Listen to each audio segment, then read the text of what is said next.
The prospect of Russia's disintegration is not in sight. However, decentralization will increase in the aggressor country and each republic will have its own leader.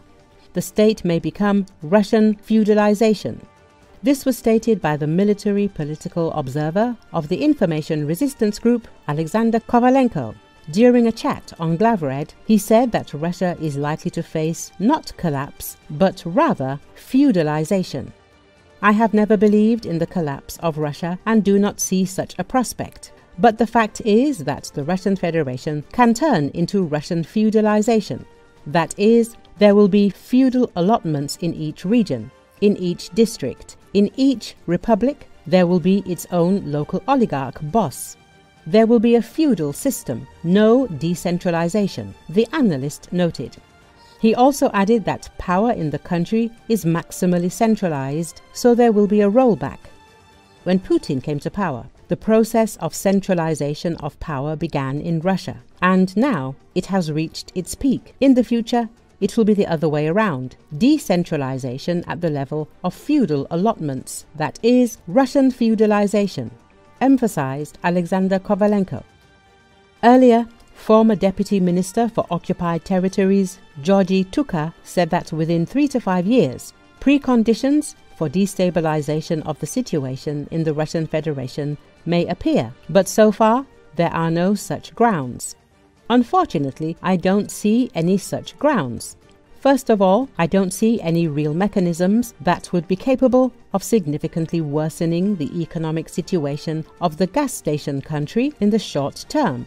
It's quite difficult to imagine the reaction of a person who goes to the toilet outside to the threat of an increase in the central bank rate, says Tuka. At the same time, according to him, some grounds for destabilizing the situation may appear within 3 to 5 years. And here we can recall how the Soviet Union collapsed in its time, competing with the states. However, there are certain grounds for a 3 to 5 year perspective. After all, the Soviet Union died in its time precisely because of the US position on sanctions policy and drawing the sick economy of the USSR into the arms race. Now they are already saying that Reagan's Star Wars were a bluff, perfectly orchestrated and played out thanks to the corresponding information policy, the American intelligence services, which made the Soviet intelligence services believe. Since the potential enemy needed to respond to the threat, there was nothing left to do but get drawn into the arms race, based on the fact that the economic potentials were simply incomparable. This led to the collapse of the USSR. After all, 80% of the country's economy was forced to work for the military-industrial complex. No country in the world would withstand such a load under any circumstances, Georgy Tuka emphasized.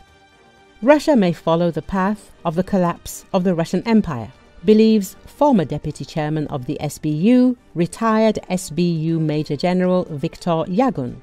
The country may face serious troubles due to ethnic and economic problems. Russia will collapse in 8 months if the attacks on its territory are stepped up and international pressure is increased, suggested Mikhail Podolyak, an advisor to the head of the presidential office. In his opinion, the collapse of the Russian state is possible even this year.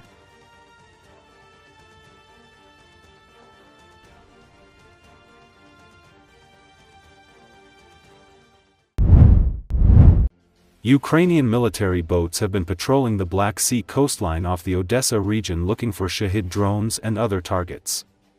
According to Associated Press, every night, Ukrainian servicemen of the military naval forces are on duty because of the alarm caused by Shahid drones attacks from the Black Sea. The Shahid drones are flying as they did before, and they still fly. One day they are flying towards us, another day to another place. Other times they may circle in the sky for an hour and a half or two, then fly in some direction, said a machine gunner of the Ukrainian military naval force, IR. There have been many more Shahid drone attacks than there were in previous years, IR said. If something doesn't reach where they're flying, they don't just fly somewhere for no reason. If we manage to shoot something down, it means they'll do less damage or fewer people will die as a result of these attacks, Ayer said. On Thursday, the U.S. Trump administration, Ukraine, and Russia agreed to a limited ceasefire in which the key details, including what was covered and how it will start, were disputed by the warring sides, indicating the road to a complete truce will be long and mired with contention. The negotiations focused on easing Black Sea shipping and halting long-range strikes on energy infrastructure, relatively low-hanging fruit that both sides had experience in negotiating before the U.S. brokered indirect talks. When they say there is a ceasefire, nothing changes for us. If an alarm sounds, if we are ordered to urgently move away from the berths, we do it. That is, standing in one place is very dangerous, Ayer said. The Ukrainian Air Force reported that Russia fired 111 exploding drones and decoys in the latest wave of attacks overnight into Sunday. It said 65 of them were intercepted and another 35 were lost, likely having been electronically jammed.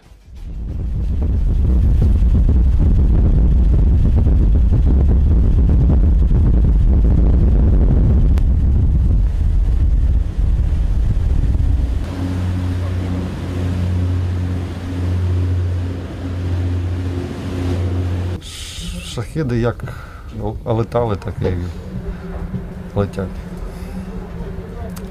Ну, один день там до нас, інший там в іншій місці. Там іншого разу вони там 1,5-2 години можуть кружляти і потім в якомусь напрямку летіти.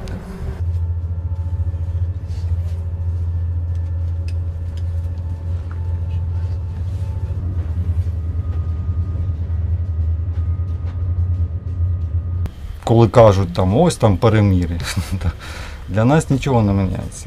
Якщо звучить сигнал тривоги, якщо кажуть, там, екстрено відійти від причалів, то ми це робимо.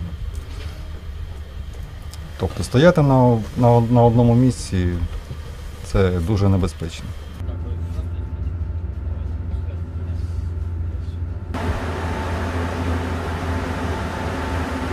Якщо щось не долітає туди, куди вони летять, вони ж не просто так летять.